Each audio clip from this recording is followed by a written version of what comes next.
हम आज इस अमर का ऐलान पूरे के पूरे शरह सदर से कर देना चाहते हैं। हजरत रसूलुल्लाह सल्लल्लाहु अलैहि वसल्लम के अहले बैत भी हमारे दिलों की धड़कन हैं, आपके सहाबा किराम भी हमारे दिलों की धड़कन हैं। और हजरत अल्लामा शहीद के उस चैलेंज को भी आपके सामने रख देना चाहता हूं।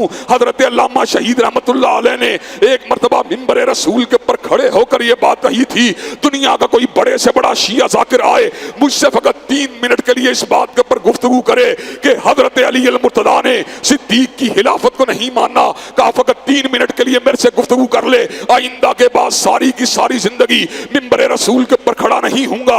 हजरत गिरामी कदर हजरत अल्लामा शहीद का ये चैलेंज आज भी मौजूद है। अल्लाह तबारक व तआला के फजल करम से अहले सुन्नत की किताबें भी इस बात पे गवाह हैं, अहले तशय्यो की किताबें भी इस बात के ऊपर गवाह हैं। हजरत सिद्दीक की इमामत में सैयदना अली अल मुर्तदा ने नमाजों को पढ़ा, हजरत फारूक की इमामत में सैयदना ज़िन्नुरैन ने नमाजों को पढ़ा, सैयदना अली अल मुर्तदा ने नमाजों को पढ़ा, सैयदना ज़िन्नुरैन की इमामत में सैयदना अली अल मुर्तदा ने नमाजों को पढ़ा।